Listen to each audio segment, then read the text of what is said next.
Shalom, de là, le daf. Kouf dans Maseret Shabbat, nous reprenons la dernière ligne du daf précédent. Amara Varava nous dit Pshit ali maim agebe maim ainu anachatam. Pour qu'on puisse faire une anacha, une akira, il faut soulever un objet d'un endroit qui est stable, sur lequel il est stable. Donc c'est pour ça qu'il faut un endroit qui fait 4 sur 4. Alors on nous dit que cette stabilité est relative. Donc si je prends de l'eau au milieu d'une étendue d'eau plus grande, eh bien cette eau-là, elle est considérée comme étant stable, même si l'eau que je prends était au milieu de l'eau et que l'eau est toujours en mouvement, elle est stable en tout cas par rapport à l'endroit sur lequel elle est. Donc, maïm al-gabe maïm ainu anachatan, c'est la anacha, c'est la akira normale. Et goz al-gabe maïm, par contre, si je prends une noix, donc un élément solide, et que je le laisse flotter sur l'eau, eh bien le fait de le poser sur de l'eau qui flotte, ça s'appelle pas une anacha, parce que c'est pas posé sur un endroit qui est stable. Donc, la maïnu anachatan. La question de Rava, Rava et goz bichli tsaf al-gabe maïm, une noix qui est dans un ustensile, donc qui est posé sur un endroit qui est un endroit stable à la base, mais le keli lui-même flotte sur l'eau. Maou. Est-ce qu'on va, selon l'endroit où se trouve la noix, et donc c'est posé. Est-ce qu'on regarde où l'endroit où est posé le keli, et donc c'est pas posé, t'es cool, l'agma dit qu'il n'y a pas de réponse. Maintenant, question similaire, shemen agabayain, de l'huile qui flotte sur de l'eau. Machloket Rabbi Yochanan, ben nous rivera banatzim machloket Tanaïm. Dites-nous dans une Mishnah, c'est marqué shemen shesaf al gabe yain, de l'huile qui flotte sur l'eau, du vin. Et nagat vulium, et quelqu'un qui est impur et qui est au mikvé mais qui attend que le soleil se couche pour devenir pur et manger les korbanot, a touché l'huile qui est au-dessus. Lo pasal et la shemen.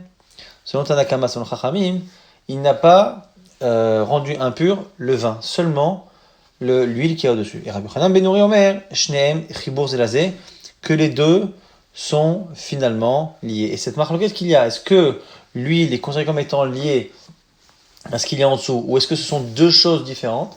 Eh bien, ça a une conséquence sur le fait de savoir est-ce que par rapport à la melacha de Otsa'a, est-ce que l'huile est considérée comme étant posée sur un endroit stable ou pas? On a un trou dans le domaine public qui est profond de 10, donc qui a la bonne profondeur, et qui est large, cette fois de 8, non pas 4, mais 8 tfachim. Alors, Vizak le Tocha, il jette dedans machatzelet, une sorte de paillasse. Hayav, il est hayav. Chilka machatzelet, si en le posant, il a divisé en deux le trou. Et en divisant, il a fait en sorte finalement que, puisque c'était une épaisseur, une superficie de 8 sur 8, il y a finalement un peu moins de 4 sur 4 à chaque fois dans les deux endroits. Donc en le posant, il a diminué le shiur. Alors, on pose la question, et ça ressemble un peu à la question qu'on a vue dans le DAF précédent. Qu'est-ce qui se passe si on met de la terre au fond du puits, qu'en mettant la terre, eh bien, on enlève à ce trou le statut du domaine privé, ou quand on creuse et que l'on crée à ce moment-là le statut de domaine privé. Alors ici, on nous dit quoi? Patour les abayé, des pchitale, des machatzlet, mevatla, mechitza. Alors on nous dit ici que selon Abaye, qui a dit que c'est évident que cette machatzlet, donc cette paillasse qu'on a mis, eh bien c'est mevatel mechitza, c'est-à-dire que ça annule le statut qu'il y avait, et donc c'est patour kolsheken cholia, kolsheken, le cas qu'on a posé dans le David d'hier avec la terre, des matelas mechitza, que c'est sûr que ça va changer le statut. Pourquoi? Parce que là-bas, pour le coup, la terre que l'on met, on a vocation à l'y laisser. Alors que dans le cas ici de la paillasse que l'on a mis, c'est pas censé rester définitivement. Et par contre, les Rabbi Yochanan, selon Rabbi Yochanan qui se posait la question pour la terre, dit Mibayale, Chulia, et bien Machatzelet, c'est évident que le cas de Machatzelet, Pshita de le mettre la Mechitzata, que ça va pas marcher, parce que si déjà il n'est pas certain pour la terre qui est prévue pour rester là-bas, eh bien ça veut dire que forcément dans le cas de la Machatzelet, il dira que c'est pas Mevatel, et donc il dira pas que c'est pas tour, mais Chayav. Amar Abaye maintenant nous dit Bov Yeshutarabim Amoka Asara Vechaba Arba'a. Un trou qui fait encore 10 de profondeur et 4 sur 4 de largeur. Mais là, même ici, c'est rempli d'eau, Vezrak le Torah, et qu'on a jeté dedans, c'est Chayav. Mais là, Perot, il s'est rempli de légumes ou de fruits, Vezrak le Torah, c'est pas tout. Maïtama, pourquoi? Ma'im lo mevatle mechitzta. L'eau qu'il y a dans un puits, dans un trou, ne lui enlève pas le statut des parois qu'il y a autour et qui font finalement un domaine privé. Par contre, Perot sont des objets solides, mais vatle mechitzta. On confirme avec une braïta Tanakh Yazorek Minayam, l'Istreya, ou Mina Istreya Layam, patour. Celui qui jette d'un endroit qui est domaine public de la rue à la mer ou de la mer à la rue, il est patour. Rabbi Shimon Omer, Imiej Bemakom Shezak Amok Asara verahav arba'a chayav. Et si l'endroit dans lequel il jette est profond de 10 et large de 4, il est chayav. Donc on voit effectivement que l'eau n'annule pas le statut du domaine privé. Nouvelle Mishnah, Zorek Arba Amot Bakotel, les Malama Sarat Fachim, celui qui jette sur un mur, et il jette, ça traverse 4 amot et ça va sur un mur qui fait plus de 4 fachim, de 10 fachim, Kezorek Bavir, c'est comme s'il jetait dans l'air, donc c'est pas tout. Les Matama Sarat Fachim, Kezorek Baaretz, Kezorek Baaretz, Chayab Amot, Chayav. S'il a jeté en dessous de 10 fachim, c'est comme s'il a jeté par terre, et celui qui jette par terre Arba Amot, il est Chayav, donc c'est Chayav. L'Agma pose la question, on a déjà vu ça, à la fois dans le Dav d'hier et à la fois d'Avav au début de la Masechet, mais à Alonar, quand il jette sur le mur, ça ne se pose pas sur le mur. On parle ici d'une date, d'une fille qui est très très mielleuse et qui se colle, donc un objet qui se colle finalement au mur.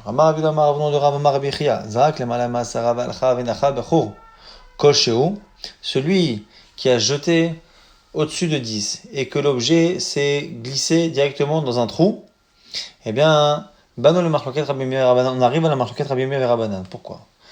On a une marloquette Rabbi Meir d'Amar chokekin le'ashlim mechayev, le Rabbanan en chokekin le'ashlim lo mechayev. On a une marloquette ici entre Rabbi Meir et Rabbanan.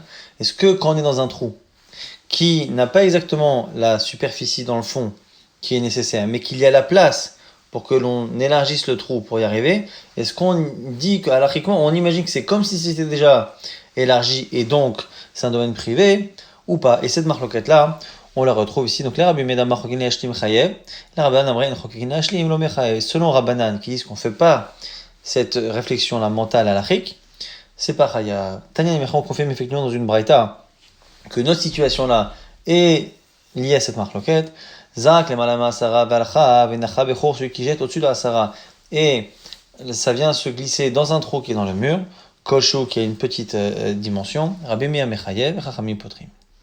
Maravilla Maravnon de Rab, Mitlaket, Asara, Mitoch Arba'a, dans le cas où on a une pente, et cette pente, donc quelque chose qui est en montée, et en moins de 4 amot, ça a tendance à arriver justement, cette montée, à la hauteur de 10 tfachim, qui est nécessaire justement pour avoir un reshut à yachid. Celui qui jette au-dessus, il est chayav. Si la pente, elle est de telle sorte que ça monte de 10 tfachim en moins de 4 amot, moins à peu près de 2 mètres. Tanya Imachin, Braïta confirme cela, Mavoy, Sheshaver et Toho, Venaasa Midron et Reshut Arabim. Donc on parle d'un Mavoy, ces rues, ces impasses dans lesquelles Midera Banan, on n'a pas le droit de porter, sauf si on fait normalement un équerre, un lechi, pour se rappeler qu'on a le droit de porter Midera Banan.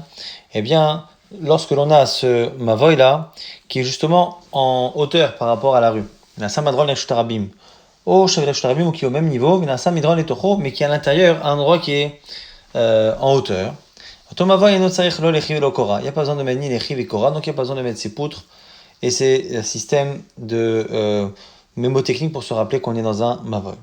Rabbi Chaim Ben Gamliel, c'est ça qui nous intéresse, nous dit Talamit laket asara mitor arba, un monticule qui monte comme ça, une pente qui monte de 10 tfachim au moins de 4 amot, Vezarak menachal gabav, on a jeté dessus quelque chose, on est chayav. Nouvelle Mishnah, Zarak letor arba amot, celui qui jette à moins de arba amot de lui, donc a priori c'est pas chayav, mais l'objet roule, Vengelgel chutz l'arba amot, et ça sort d'arba amot, il est pas tour. Parce qu'au moment où ça s'est posé, il a posé à moins de 4 amot. Maintenant, chutz l'arba amot, il a jeté à plus de 4 amot. Vengelgel letor arba amot, et finalement ça glisse et ça revient dans l'arba amot, il est chayav. Alors, on se pose la question, comment il est chayav? Ve'alonach, mais l'objet s'est pas posé en dehors de 4 amot, donc il n'y a pas eu finalement de anacha. On précise dans Rabbi Yochanan que forcément, quand on a jeté au-delà de 4 amot, avant que ça revienne, ça s'est à un moment donné posé. On confirme avec une braïta, dans le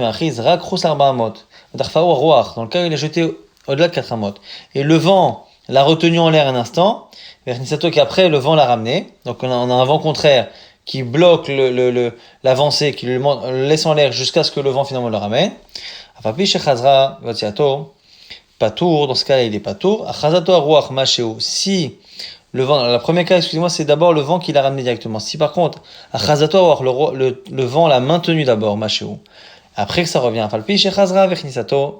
eh bien, c'est chayav. Donc effectivement, quand on a jeté au-delà de 4 amot, et après, ça revient, on est chayav, comme dans cette braïta, comme un Rabbi Yochanan, que si ça a été bloqué par le vent, ou qu'à un moment donné, ça s'est figé à un endroit avant finalement de rouler ou de revenir avec le vent vers nous.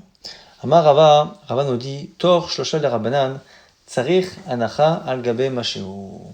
On avait vu déjà une marloquette entre Rabbi Akiva et Chachamim. Cette marloquette parlait d'un cas où quelqu'un jette d'un domaine privé qu'un domaine public au milieu, est-ce qu'on est chayav, est-ce qu'on n'est pas chayav. On a dit que selon Chachamim, qui pense du coup que Kluta, on ne dit pas Kimeshuncha, on ne dit pas que l'objet qui passe en l'air, c'est comme s'il était posé. On nous précise ici au nom de Rava que Chachamim, quand il dit ça, c'est même quand c'est en dessous de 3 tvachim. Donc un endroit qui est censé être assimilé déjà au sol. Même Torch Loshal Rabbanan, Tsarich Anacha, il faut poser l'objet. Sinon, il n'y a pas d'Anacha, Gabe Mashou. Yativ Marimar était assis avec Amal et il a enseigné un jour cette halakha de Rava. Amalé Ravina dit à Amemar, Lavaino Matnitin, mais c'est ce qu'on a vu dans la Mishnah, Rabbi Yochanan et Ushenach. Al-Gabe Mashou, c'est notre Mishnah qui a dit effectivement que pour être Haya, il faut qu'à un moment donné, ça soit posé. Amal lui dit non, Migelgel, Kaamart, c'est pas pareil. Le cas de Migelgel, c'est spécial. Migelgel, En Sofo la noire. Effectivement, c'était pas prévu que ça se pose. Aval, Hai Kevan de Sofo la noire. Falgav de Lonar, Keman de Nar, Dame, Kamash Malan. Alors que dans le cas de Chachamim Rabbi Akiva, on aurait pu penser que comme à la base, c'était prévu pour que ça s'arrête, peut-être que même en l'air, entre-temps, en dessous de 3 Tfachim, on estime que c'est déjà posé Kamash Malan, que non, et que finalement c'est effectivement comme notre Mishnah, mais on aurait pu penser que c'était différent, c'est pour ça que c'est pas finalement si évident de le deviner. Nouvelle Mishnah Zorek, Bayam Arba Amot, celui qui jette dans la mer, Arba Amot, Pato. Maintenant celui qui a une grande mare d'eau, une flaque d'eau, il y a un domaine public qui passe au milieu de cette flaque d'eau, Azorek le Toho Arba Amot, Chayav, celui qui jette dedans Arba Amot, il est Chayav. Donc c'est un domaine public. Kama ou Rakak, c'est combien un Rakak? Maïm Pachot Ma'asarat Fachim, quand c'est pas plus profond que 10 Fachim. Rakak Maïm, Urshut Arabim, Alechet Bo, un Rakak Maïm, donc cette flaque d'eau avec Urshut Arabim, Azorek Betocho, si on est dedans et qu'on jette et qu'on traverse Arba Amot, c'est Chayav. Donc on jette d'un domaine privé à un domaine public à cette flaque, on est Chayav, ou quand on jette dans cette flaque Arba Amot, on est Chayav. Ce qui revient au même, parce que finalement c'est Reshut Arabim, la Gemara va se poser la question. Pourquoi avoir besoin de 2 halachot pour nous apprendre finalement que c'est un Reshut Arabim? Malé Omer Rabanan, il y a un des Chachamim qui a dit à Rava, les Rava, Bishlama ilour, très hymné. Je peux comprendre pourquoi on a eu besoin de nous parler de celui qui marche dans le domaine public, qui transporte, ilour, très hymné. Pourquoi on parle à chaque fois de celui qui transporte? On nous parle donc du Reshut Arabim qui met à l'air, c'est-à-dire que les gens qui ont l'habitude de marcher justement à côté ou sur cette flaque, pourquoi on apprécie à chaque fois qu'on y marche et qu'il y a un domaine public qui passe dedans, très hymné, Akamash Manan, pour nous dire que Ilour Halida Dechak, Shme Ilour, pour nous dire que même un endroit dans lequel on marche de manière vraiment contrainte quasiment, ça s'appelle un endroit où on marche. Alors que Tashmish Halida Dechak, Lo Shme Tashmish. Alors que l'utilisation anormale de quelque chose, c'est pas l'utilisation. Donc on nous apprend ici que même quelque chose dans lequel on n'a pas l'habitude de marcher, ça s'appelle quand même un endroit où on marche, donc c'est domaine public. Et là, Rakak, mais cette histoire-là de Rakak, donc cette flaque d'eau, très hymnée, pourquoi avoir répété 2 fois? La Mali, Khalumot Achama, Khalumot Akshimon propose de nous parler des flaques qu'il y a en été ou qu'il y a en hiver. Ou Tsricha, on a besoin des 2, pourquoi? Be'itana Chada, si j'avais enseigné un des 2, j'aurais pas deviné l'autre. Ava Mina Ane, Mile Bimot Achama, David Inche, de Masgel à Corée. J'aurais dit peut-être c'est en été. En été, les gens ont chaud et ils utilisent les mares ou les endroits, les cours d'eau pour se rafraîchir. Donc c'est peut-être pour ça que c'est un domaine dans il y a du passage. Mais en hiver, on n'a pas envie de se rafraîchir. Et donc c'est salissant en plus. Et donc du coup, j'aurais pensé que là-bas, c'est pas domaine public. Et l'inverse. Il dit en hiver, une flaque d'eau, dans tous les cas, les gens avaient les pieds sales, pleins de boue. Donc du coup, ça ne les dérange pas de finalement marcher un peu plus dans l'eau avec puisqu'ils sont déjà sales, ils s'en fichent. Mais en été, on n'a pas envie de se salir. Donc j'aurais pensé que non, comme Ashmalan. Il prend d'autres choses, on a besoin, d'avoir Arba Amot à Koufé Makfele. J'aurais pu penser que peut-être c'est un domaine public quand c'est moins de 4 Amot, mais quand il y a 4 Amot, les gens contournent et ne marchent pas, Kamashman, que dans les 2 cas, c'est des domaines publics. Shamar, à l'inverse. J'aurais pensé que c'est l'inverse. C'est quand il y a justement 4 que c'est un problème. Mais sinon, Avalecha, de l'eau avoir Arba, mais si il passe dessus. Et Ravashi suit sa logique personnelle. Amar Ravashi, Aïman des Arik Benar, Agouda des Gamla, Mechayev, Share, Rabim, Bokimbo. Celui qui jette un objet sur un petit crochet, un petit truc qui est sur un pont, il est Chaya parce que ça s'appelle un endroit où les gens marchent. Nouvelle Mishnah, Zorek Minayam la Yabasha, celui qui jette de la mer à la terre ferme, ou l'inverse, Minayam la Yam, ou Minayam la Sfina de la mer à un bateau, Minasfina la Yam, ou l'inverse, Minasfina la Chaverta ou d'un bateau à l'autre, Patour. Sfinot Kshurot Zobazo Mitatelim Miso les eaux. Maintenant, pour que ce soit moutard d'un bateau à l'autre, il faut que les bateaux soient collés, attachés l'un à l'autre. Et Minak Shurot, s'ils ne sont pas attachés, Afalpi, chez Mukafot, même si les deux bateaux sont proches, El Mitatelim Miso la zone ne portera pas d'un bateau à l'autre. L'Agmar nous dit, Sfina Ravuna Amar, Motsi Ememina, Ziz Koshu, comment on fait pour prendre de l'eau de mer dans une barque ou dans un bateau? On met un petit rebord sur le bateau, et ce petit rebord sert simplement de heker, de montrer qu'il y a quelque chose de particulier qui est fait pour éviter le problème de porter nos carmélites. Ou même aller, à ce moment-là, on remplit l'eau et on la met dans le bateau. Après, Ravuna Amre, on sait Makom Arba'a, ou même aller. Eux disent qu'il faut un endroit de 4 fachim sur 4 fachim, il faut une planche de 4 fachim sur 4 fachim pour pouvoir porter et poser sur cette planche, sinon on a un problème de carmélite. Alors quelle est la raison? Ravuna, la demande du Ravuna, Ziz Koshi, Malek savoir carmélite, Mehara, Mashrinan. Lui pense que le carmélite, la mer, c'est un statut de carmélite, un statut intermédiaire que Chachamim ont créé, et ce carmélite-là, on le calcule à partir du sol.